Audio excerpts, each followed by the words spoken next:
या एक tribal community में जाते हैं, वहाँ के लोग कैसे रहते हैं, उनके रूल्स क्या हैं, उनकी इकोनॉमी कैसे चलती है। कंफ्यूजिंग लगता है, राइट? बिल्कुल। पर कुछ ब्रिलियंट माइंड्स ने अपनी पूरी लाइफ लगा दी इन सोसाइटीज को समझने में। डिड यू नो कि एक एंथ्रोपोलॉजिस्ट ने तो ट्राइब्स को बचाने के लिए उन्हें एक नेशनल पार्क में रखने का आइडिया दे दिया था। हाँ, ये बहुत कंट्रोवर्शियल था। आज हम ऐसे ही कुछ अमेजिंग स्कॉलर्स की दुनिया में चलेंगे। तो दोस्तों, अगर आप रेडी हैं तो जल्दी से सब्सक्राइब बटन हिट करो, बेल आइकन प्रेस करो और लाइक करना मत भूलना। चलो शुरू करते हैं। बिल्कुल। आज की हमारी पड़ताल का टॉपिक नेम है pioneers of Indian anthropology and the groundbreaking studies, और ब्रॉड माइक्रो थीम है pioneers of Indian anthropology and the groundbreaking studies. Okay. हम एससी डुबे के विलेज स्टडी से शुरू करेंगे, फिर वरियर एल्विन की कंट्रोवर्शियल थियरीज को समझेंगे। राइट। इसके बाद क्रिस्टोफ फॉन फ्यूरर हाइमनडॉर्फ के ट्राइबल रिसर्च, एलपी विद्यार्थी के सेक्रेड कॉम्प्लेक्स कॉन्सेप्ट और एचडी सांकलिया के आर्कियोलॉजिकल डिस्कवरीज को एक्सप्लोर करेंगे। वाओ, काफी कुछ है। और फाइनली हम देखेंगे कि इंडियन एंथ्रोपोलॉजिस्ट्स ने कास्ट और ट्राइबल स्टडीज में ओवरऑल क्या कंट्रीब्यूट किया है। Let's unpack this. चलिए, सबसे पहले बात करते हैं श्यामा चरण दुबे की। Topic name contribution of SC Dube to Indian anthropology. Okay, so SC Dube basically Dube एक फाइनेस्ट इंडियन एंथ्रोपोलॉजिस्ट में से एक माने जाते हैं, जिन्होंने इंडियन विलेजेस और सोशल चेंज को बहुत गहराई से स्टडी किया। उनका मेन इंटरेस्ट पॉलिटिकल एंथ्रोपोलॉजी और इकोनॉमिक डेवलपमेंट में था। पॉलिटिकल एंथ्रोपोलॉजी मतलब power structures. Exactly, power at the ground level. एक रियल लाइफ एग्जांपल से समझा सकते हैं। ऑफ कोर्स, सोचो आपके स्कूल में स्टूडेंट काउंसिल इलेक्शंस होते हैं। हाँ। कौन लीडर बनता है? क्या पूरी क्लास डिसाइड करती है या कुछ पॉपुलर इन्फ्लुएंशियल स्टूडेंट्स का ग्रुप? यूजुअली तो फ्यू इन्फ्लुएंशियल स्टूडेंट्स ही करते हैं। राइट। दुबे ने ऐसी ही पावर डायनामिक्स को एक पूरे गांव के लेवल पे स्टडी किया था। इट्स ऑल अबाउट कि असली पावर किसके हाथ में है, समझे? इंटरेस्टिंग। तो let's dive into the details. Sure, let's get into the content discussion. Introduction से शुरू करते हैं।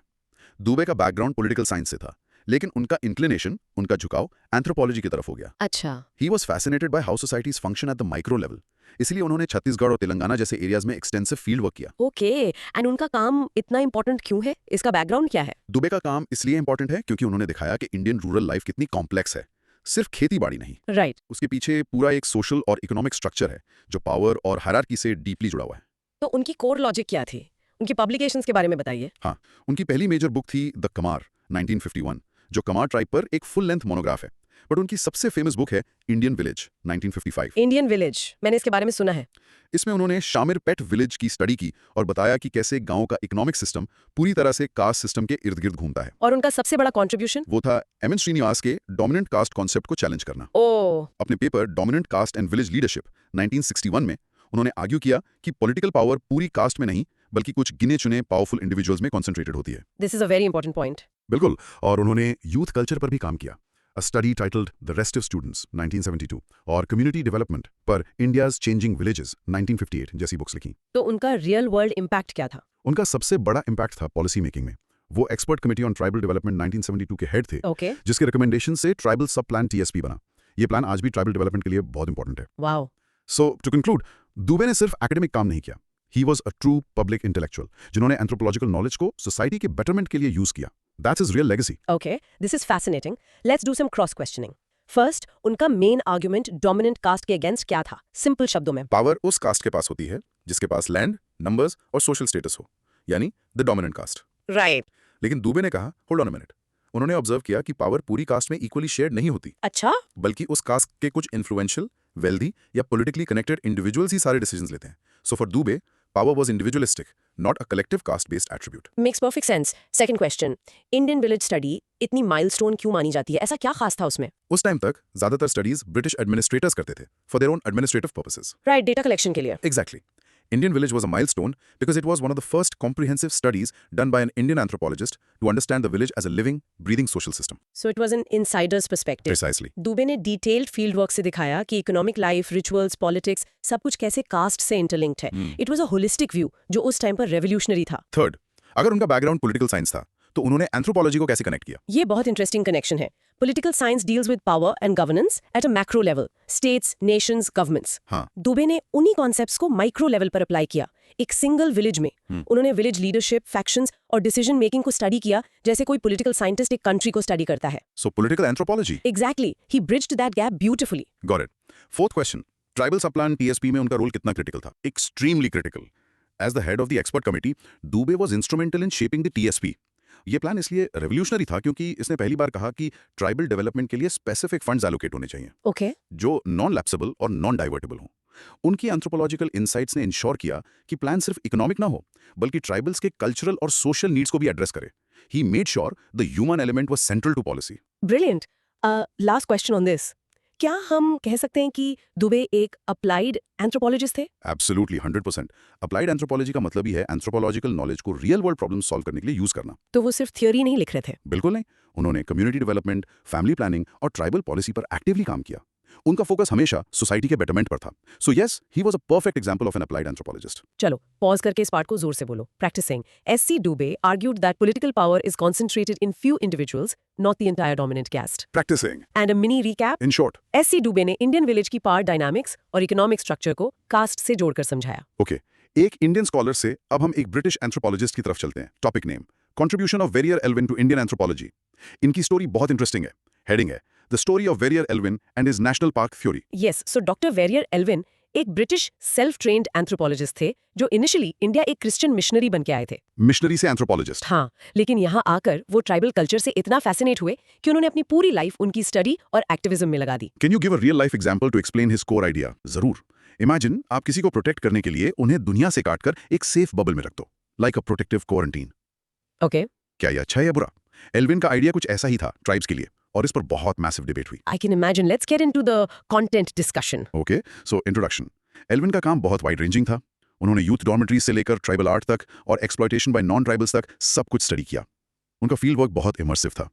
उनकी मोटिवेशन क्या थी? What's the background? उनकी पहली मेजर बुक द बाइगा 1939 ने डॉक्यूमेंट किया कि कैसे हिंदू लैंडलॉर्ड्स और इवन मिशनरीज बाइगा ट्राइब को एक्सप्लॉइट कर रहे थे। He was deeply disturbed by this. तो इससे उनकी कोर लॉजिक निकली। हाँ, कोर लॉजिक यही थी, ट्राइब्स को इस एक्सप्लॉयटेशन से बचाने के लिए ही formulated the national park theory. National park theory, what was it exactly? उन्होंने प्रपोज किया कि इंडिया के एक वाइल्ड और इनएक्सेसिबल पार्ट में एक नेशनल पार्क बनाया जाए, जहां ट्राइबल्स बिना किसी नॉन ट्राइबल इंटरफेरेंस के आजादी से रह सकें। वाओ, इसका क्रिटिसिज्म तो हुआ होगा। बहुत।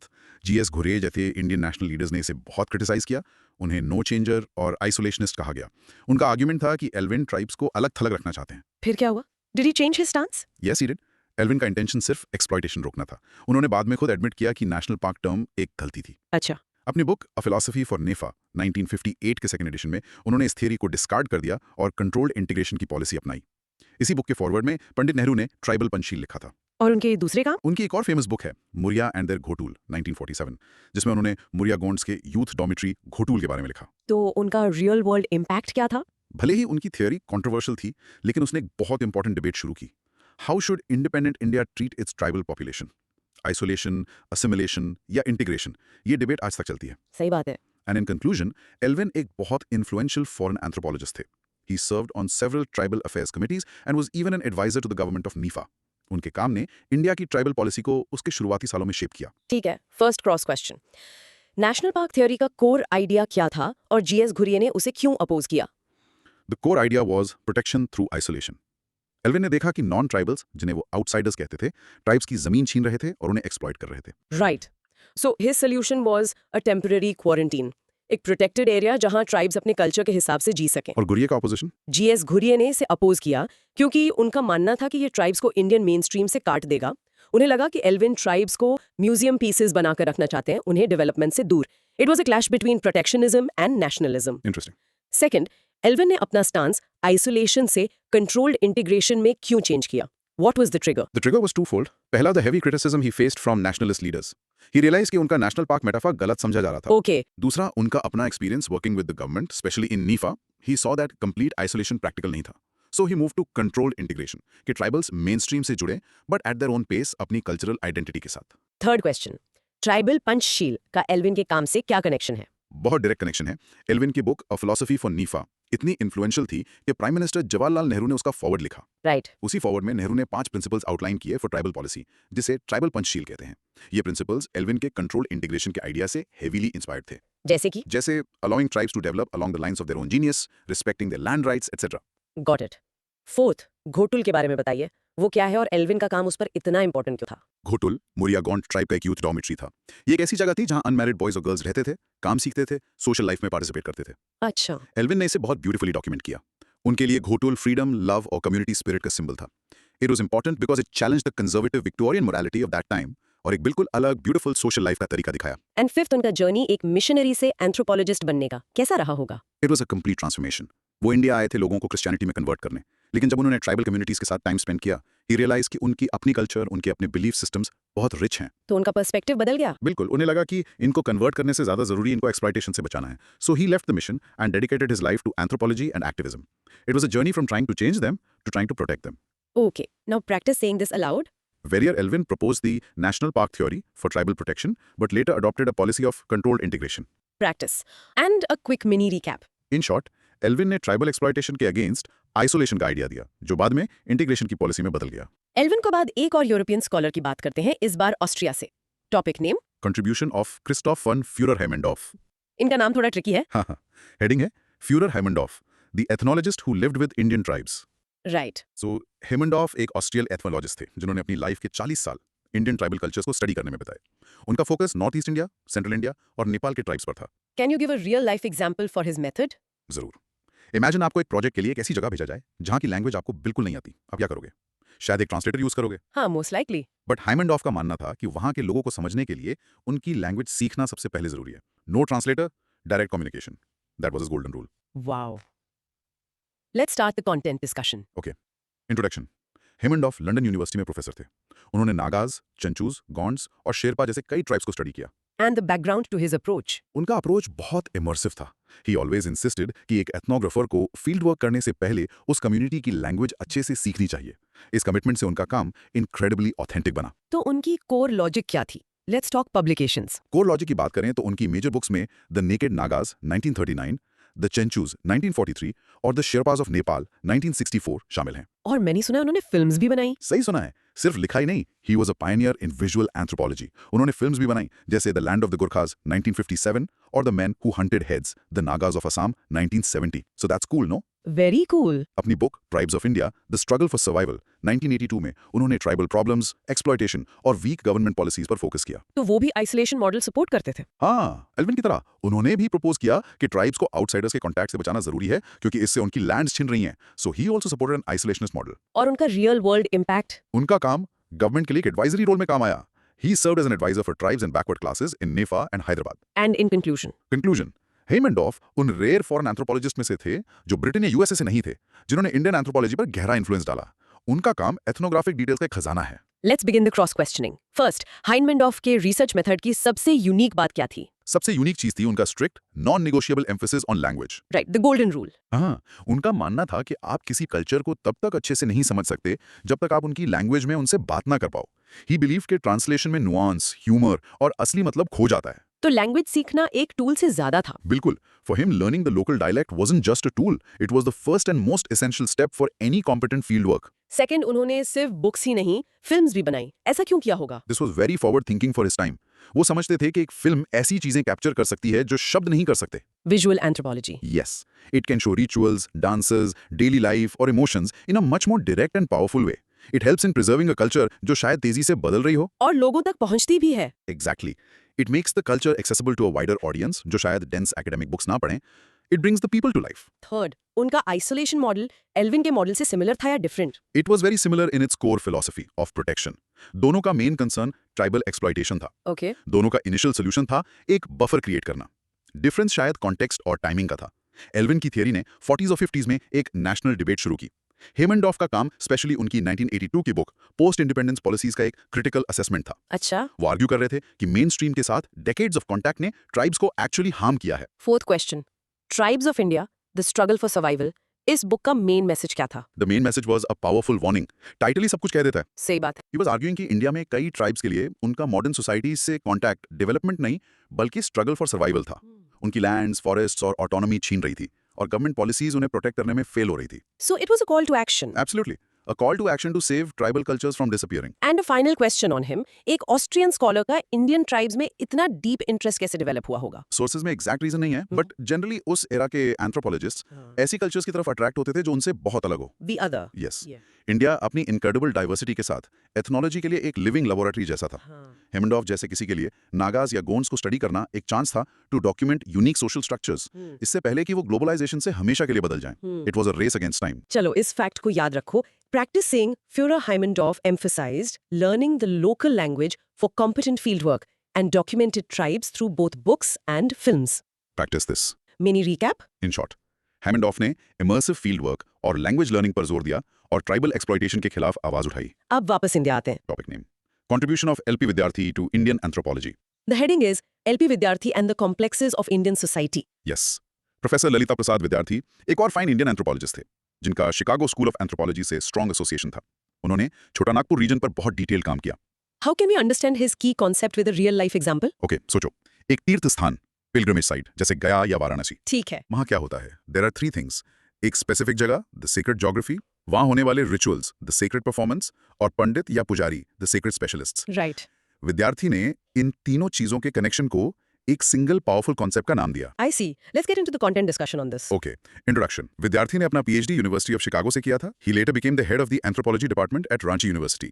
उनका field work mainly Chota Nagpur में सेंटर था। What was new about his approach? The background. नया ये था कि he didn't just study tribal communities, उन्होंने गया सिटी जैसे मेजर रिलीजियस सेंटर्स को भी स्टडी किया। This was a new way to understand Indian civilization as a whole. Let's talk about his core logic. What were these complexes? उनके 2 main concepts थे। पहला, secret complex concept, जो उन्होंने अपने work the sacred complex in Hindu Gaya 1961 में दिया। वही 3 चीजें। हाँ, sacred geography, sacred performance and sacred specialists. उन्होंने दिखाया कि ये तीनों मिलकर एक लोकल जगह को लार्जर हिंदू सिविलाइजेशन से कैसे जोड़ते हैं। और दूसरा कॉन्सेप्ट? दूसरा था nature man spirit complex concept, उनकी बुक द मेलर 1963 से। ये कॉन्सेप्ट बताता है कि इंसान का नेचर से क्लोज इंटरेक्शन और स्पिरिट वर्ल्ड में बिलीफ मिलकर एक सिस्टम कैसे बनाते हैं। This is very relevant for tribal societies. और इन कॉन्सेप्ट्स की यूटिलिटी क्या थी? ये दोनों concepts little and great traditions के इंटरप्ले को समझने में बहुत यूजफुल साबित हुए। What about his real world impact? Professor विद्यार्थी अप्लाइड और एक्शन एंथ्रोपोलॉजी के पायनियर थे। दुबे की तरह वो भी task force on development of tribal areas 1972 के हेड थे। Huge. सो इन कंक्लूजन, विद्यार्थी ने एंथ्रोपोलॉजी को जर्नल्स के थ्रू पॉपुलराइज भी किया। His legacy lives on through his students and his powerful concepts, which are cited globally. First cross question.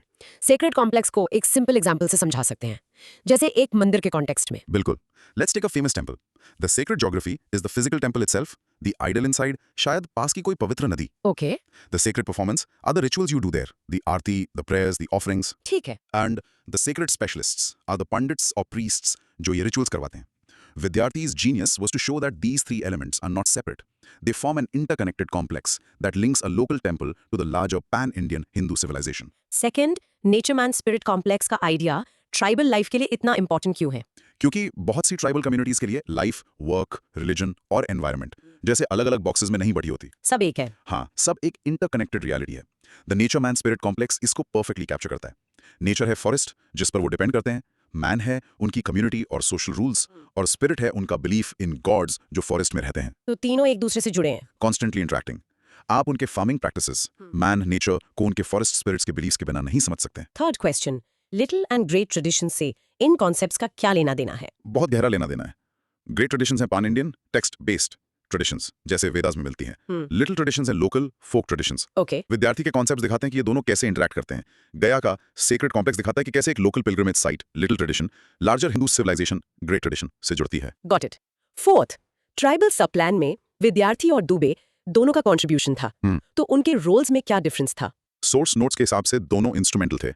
Dubey expert committee के head थे और विद्यार्थी टास्क फोर्स के। तो 2 अलग बॉडीज थे। हाँ, while their roles were very similar और उनके recommendations final TSP में गए, they were leading to separate high-level government bodies. ये बस दिखाता है कि उस टाइम ट्राइबल पॉलिसी के लिए एंथ्रोपोलॉजिकल इनपुट कितना क्रूशियल माना जाता था। सही बात है।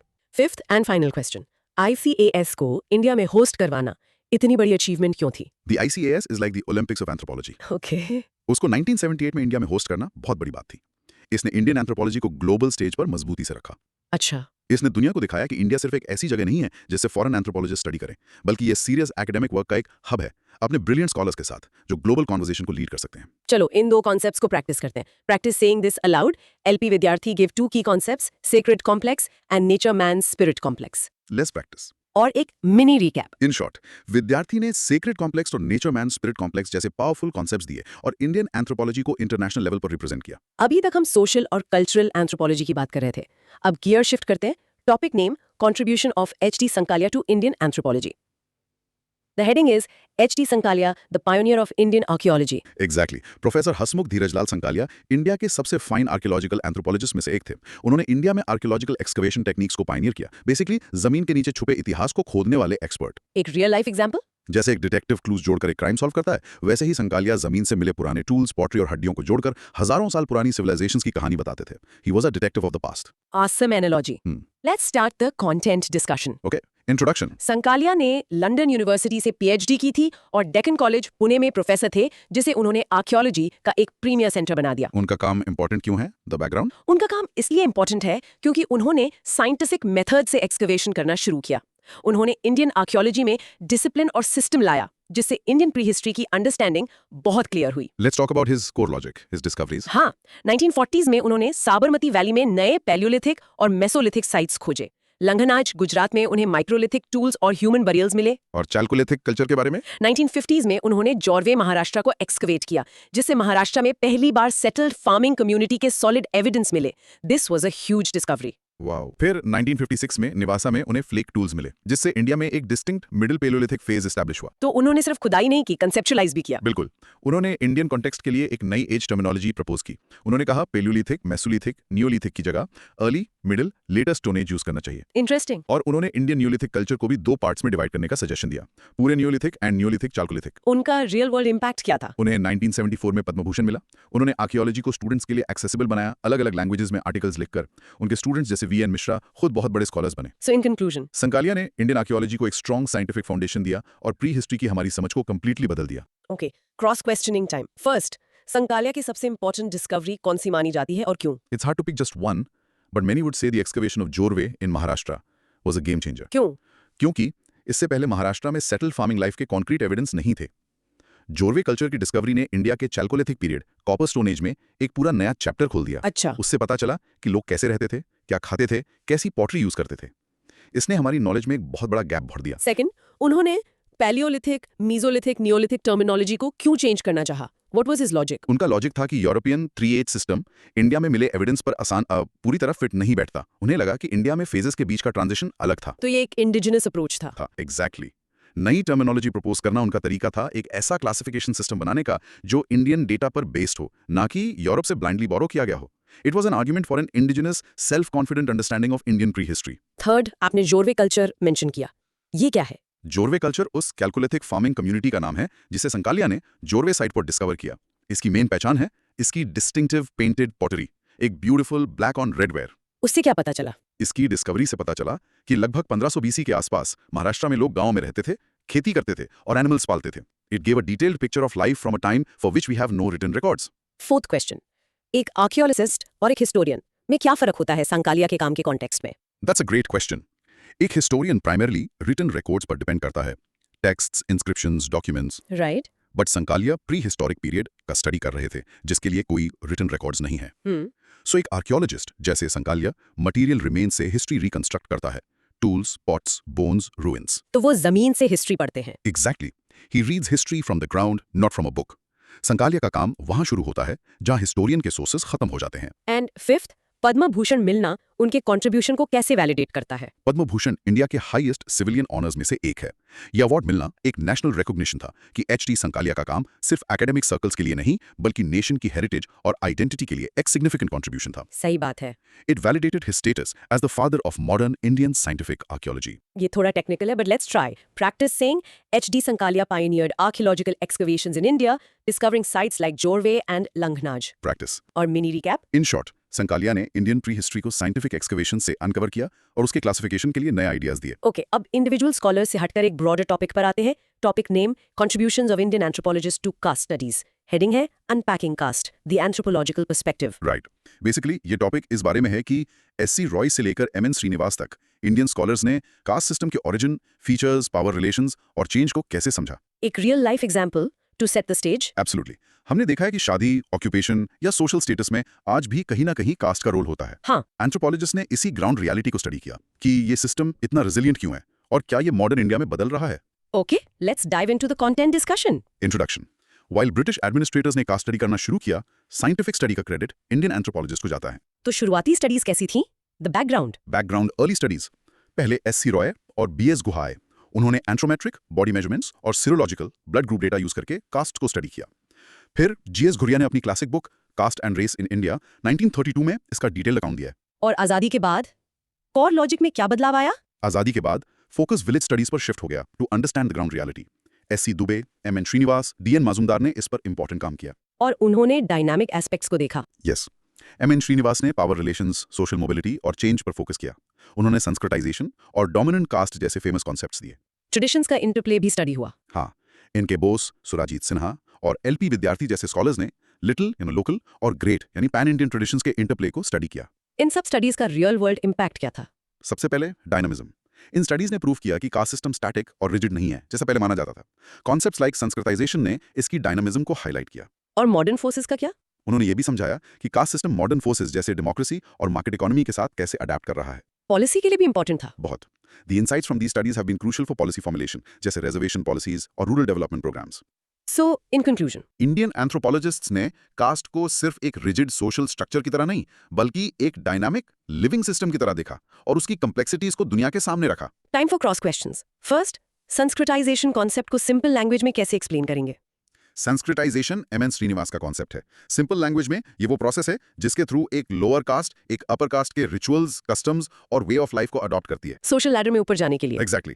फॉर एग्जाम्पल, एक कास्ट वेजिटेरियनिज्म अडॉप्ट कर सकती है या कुछ रिचुअल्स परफॉर्म करना शुरू कर सकती है to claim a higher status. ये दिखाता है कि कास्ट सिस्टम कंप्लीटली रिजिड नहीं था। सेकंड, विलेज स्टडीज करना कास्ट को समझने के लिए क्यों जरूरी था? क्योंकि जैसा कास्ट को एंशिएंट टेक्स्ट में डिस्क्राइब किया गया है, वो जमीन पर वैसा ऑपरेट नहीं करता। राइट। विलेज स्टडीज ने एंथ्रोपोलॉजिस्ट्स को कास्ट की लिव्ड रियलिटी दिखाई। गांव में ही आप देख सकते हैं कि अलग अलग कास्ट एक दूसरे से कैसे इंटरैक्ट करती हैं, उनके बीच इकोनॉमिक डिपेंडेंसी कैसी है। तो इसने स्टडी को थ्योरी से प्रैक्टिस की तरफ शिफ्ट किया। बिल्कुल, from books to people. Third question, anthropometric data use करने का क्या मतलब था कास्ट स्टडी में? ये एक शुरुआती अप्रोच था। एंथ्रोपोमेट्री का मतलब है ह्यूमन बॉडी का मेजरमेंट, जैसे हेड साइज, नोज लेंथ। ओ, अर्ली एंथ्रोपोलॉजिस्ट्स जैसे रिजली और गुहा ने इन मेजरमेंट्स को यूज करके ये प्रूव करने की कोशिश की कि अलग अलग कास्ट्स एक्चुअली अलग अलग रेशियल ग्रुप्स हैं। ये रेस साइंस आइडिया अब आउटडेटेड माना जाता है। But it was an early attempt. Yes, an early attempt to study caste scientifically using the tools available at the time. Fourth, क्या इन स्टडीज ने सिर्फ यूनिटी दिखाई या गांव के अंदर के कॉन्फ्लिक्ट्स को भी हाईलाइट किया? बोथ। अर्ली विलेज स्टडीज ने अक्सर विलेज की यूनिटी और इंटरडिपेंडेंस पर फोकस किया, जजमानी सिस्टम के थ्रू। ओके। लेकिन बाद की स्टडीज ने, स्पेशली एम.एन. श्रीनिवास जैसे स्कॉलर्स की, गांव के अंदर के पावर स्ट्रगल्स, फैक्शनलिज्म और कॉन्फ्लिक्ट्स को भी हाईलाइट किया। उन्होंने दिखाया कि गांव एक पीसफुल जगह नहीं, बल्कि पॉलिटिक्स और कंपटीशन का साइट है। और फिफ्थ, ट्राइब कास्ट कंटिन्यूम का क्या मतलब है? ये एक इंपॉर्टेंट कॉन्सेप्ट है। इसका मतलब है कि ट्राइब और कास्ट दो अलग अलग आइसोलेटेड कैटेगरीज नहीं है, बिल्कुल। बल्कि उनके बीच एक स्पेक्ट्रम या कंटिन्यूम है। ऐसा क्यों? क्योंकि बहुत सी कम्युनिटीज हैं जिनमें ट्राइबल कैरेक्टरिस्टिक्स भी हैं और कास्ट लाइक फीचर्स भी। ये कॉन्सेप्ट दिखाता है कि हिस्टोरिकली ट्राइब्स अक्सर कास्ट सिस्टम में एब्जॉर्ब हुई हैं। It challenges the rigid dividing line between tribal society and caste society. Let's practice a key takeaway. Indian anthropological studies showed that the caste system is dynamic, not static, and concepts like Sanskritization explain social mobility. Practice it. Many recap. In short, Indian anthropologists ने village studies के through caste system की ground reality और उसके dynamic nature को समझाया। Cast के बाद अब आते हैं एक और बहुत इंपॉर्टेंट एरिया पर। Topic name, Contributions of Indian Anthropologists to Tribal Studies. Heading, From Savage to Friends, the Anthropological View of Tribes. Yes, this topic explores how Indian scholars from S.C. Roy to L.P. Vidyarthi documented the life, culture, and problems of tribes and advocated for their rights. Give us a real-life example of the perception shift. Colonial times में tribes को अक्सर savage या primitive describe किया जाता था। Right. But Indian anthropologists ने दुनिया को दिखाया कि उनकी लाइफ सिंपल हो सकती है, लेकिन उनका कल्चर उतना ही कॉम्प्लेक्स और रिच है जितना किसी और का। It was a shift from seeing them as objects of curiosity to seeing them as fellow citizens with a valuable heritage. Fantastic.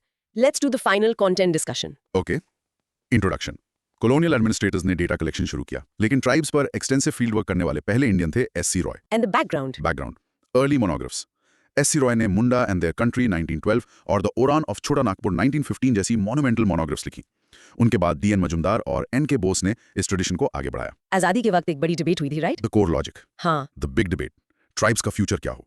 G.S. घुरिया जैसे लोग उनका एसिमिलेशन चाहते थे, मतलब मेन स्ट्रीम में पूरी तरह घुल मिल जाना। और दूसरी तरफ वरियर एल्विन जैसे लोग आइसोलेशन एडवोकेट कर रहे थे। और फाइनली पॉलिसी क्या अडॉप्ट की गई? फाइनली इंटीग्रेशन की पॉलिसी अडॉप्ट की गई, अपनी आइडेंटिटी के साथ मेन स्ट्रीम से जुड़ना। आजादी के बाद फोकस किस पर शिफ्ट हुआ? Focus tribe, caste, cultural contact पर शिफ्ट हुआ।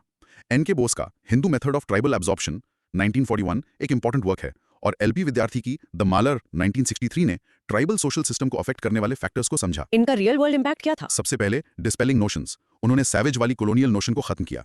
फिर की कॉन्सेप्ट्स जैसे tribe caste continuum, Hindu method of tribal absorption, nature man spirit complex, इन्हीं स्टडीज से निकले। और सबसे बड़ा impact policy making, tribal sub plan का फॉर्मेशन S.C. दुबे और LP विद्यार्थी की कमिटीज की एडवाइस पर हुआ। 1999 में मिनिस्ट्री ऑफ ट्राइबल अफेयर्स की क्रिएशन में भी उनका की रोल था। तो कंक्लूजन में इसलिए आखिर में ये कहना गलत नहीं होगा कि इंडियन एंथ्रोपोलॉजिस्ट ट्राइब्स के ट्रू फ्रेंड्स एंड रिप्रेजेंटेटिव्स बनकर उभरे। Okay, final set of cross questions. First, assimilation, isolation और इंटीग्रेशन में क्या बेसिक डिफरेंस है? सिंपल है।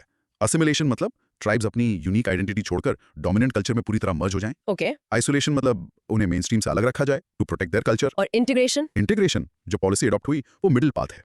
इट मींस कि ट्राइब्स मेन स्ट्रीम इकोनॉमिक और पॉलिटिकल लाइफ से जुड़ें, लेकिन अपनी यूनिक कल्चरल आइडेंटिटी को मेंटेन और प्रिजर्व करते हुए। Second, Hindu method of tribal absorption का क्या मतलब है? ये एन.के. बोस का कॉन्सेप्ट था। उन्होंने आर्ग्यू किया कि हिस्टोरिकली हिंदू सोसाइटी ने ट्राइब्स को वायलेंटली कॉन्कर नहीं किया, बल्कि उन्हें धीरे-धीरे अपने फोल्ड में एब्जॉर्ब किया। कैसे?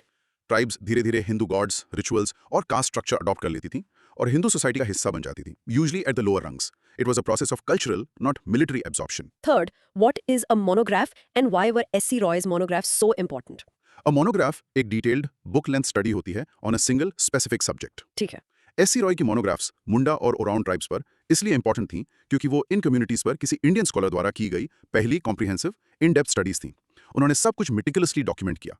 दे are still considered classics. Fourth, ministry of tribal affairs बनाने में एंथ्रोपोलॉजिस्ट का क्या रोल हो सकता है? उनका रोल एडवाइजरी और एडवोकेसी का था। ओवर डिकेड्स एंथ्रोपोलॉजिकल रिसर्च ने कॉन्स्टेंटली हाईलाइट किया कि ट्राइबल इश्यूज यूनिक हैं और उन्हें स्पेशल अटेंशन की जरूरत है। तो उन्होंने इंटेलेक्चुअल फाउंडेशन रखा। एग्जैक्टली उन्होंने वो डेटा और आर्गुमेंट्स प्रोवाइड किए जिससे पॉलिसी मेकर्स कन्विंस हुए कि एक डेडिकेटेड मिनिस्ट्री जरूरी है। And last question for today, क्या हम कह सकते हैं कि ट्राइबल स्टडीज इंडियन एंथ्रोपोलॉजी का कोर रहा है? Yes, to a large extent. India में दुनिया की सबसे बड़ी और डाइवर्स ट्राइबल पॉपुलेशंस में से एक है। राइट। तो इंडियन एंथ्रोपोलॉजी के लिए ट्राइब्स को स्टडी करना सिर्फ एक एकेडमिक एक्सरसाइज नहीं थी। It was about understanding a fundamental part of Indian society, और ये सोशल जस्टिस और नेशन बिल्डिंग से भी जुड़ा था। इसलिए शुरू से ही ट्राइबल स्टडीज इंडियन एंथ्रोपोलॉजी के हार्ट में रहा है। Let's practice the final thought here. Indian anthropologists acted as the true friends of tribes, influencing key policies like the tribal subplan. Practice that. और एक final mini recap. In short, Indian anthropologists ने tribes के culture को document किया, उनके rights को protect किया और ट्राइबल डेवलपमेंट पॉलिसीज को शेप करने में क्रिटिकल रोल निभाया। तो दोस्तों, ये थी हमारी आज की गहरी पड़ताल। Let's do a quick recap. The broad micro theme was Pioneers of Indian anthropology and their groundbreaking studies. हाँ, हमने एस.सी. दुबे के विलेज स्टडीज और पावर डायनामिक्स के एनालिसिस से शुरू किया। Right. फिर हमने वर्रियर एल्विन और हाइमेंडॉर्फ के tribal protection models, isolation versus integration को देखा। बिल्कुल। इसके बाद एलपी विद्यार्थी के सेक्रेड कॉम्प्लेक्स और एचडी संकालिया के आर्कियोलॉजिकल डिस्कवरीज को समझा। और आखिर में हमने देखा कि कैसे इन सभी स्कॉलर्स ने मिलकर कास्ट और ट्राइबल स्टडीज को एक नई दिशा दी, पॉलिसी मेकिंग को इन्फ्लुएंस किया और इंडियन सोसाइटी की हमारी समझ को बढ़ाया। कितना कूल है ना? अब आपके लिए कुछ क्विक कंटेंट प्रोब्स, थोड़ा सोच लो और मन में जवाब दो। 1. एस.सी. दुबे ने डोमिनेंट कास्ट कॉन्सेप्ट को क्यों चैलेंज किया? 2. वर्रियर एल्विन की नेशनल पार्क थ्योरी का मेन ऑब्जेक्टिव क्या था? 3. एलपी विद्यार्थी के नेचर मैन स्पिरिट कॉम्प्लेक्स का एक एग्जाम्पल दो। 4. एचडी सैंखलिया की जोरवे एक्सकवेशन क्यों इंपॉर्टेंट थी? 5. एसिमिलेशन और इंटीग्रेशन में से इंडिया ने ट्राइब्स के लिए कौन सी पॉलिसी चुनी? 6. इंडियन एंथ्रोपोलॉजिस्ट ने कॉलोनियल इमेज ऑफ ट्राइब्स को कैसे बदला? एक आखिरी सवाल आपके लिए। आज के डिजिटल एज में जहां गांव और ट्राइब्स भी सोशल मीडिया से जुड़ रहे हैं, इन एंथ्रोपोलॉजिस्ट की स्टडीज कितनी रिलेवेंट है? क्या कास्ट और ट्राइब की डेफिनेशंस बदल रही हैं? सोचना जरूर। और आपके लिए एक सिंपल चैलेंज, इनमें से किसी एक एंथ्रोपोलॉजिस्ट को चुनिए और उनके सबसे बड़े कंट्रीब्यूशन पर 1 मिनट की प्रेजेंटेशन तैयार करके रिहर्स कीजिए। See if you can explain it to a friend. That's all for today. अगर आपको ये डिस्कशन पसंद आया तो प्लीज हमारे चैनल को सब्सक्राइब करें, इस वीडियो को लाइक करें और कमेंट्स में बताएं कि आप अगला टॉपिक क्या चाहते हैं। मिलते हैं अगले एपिसोड में एक और अनोखे विषय के साथ। तब तक कीप लर्निंग।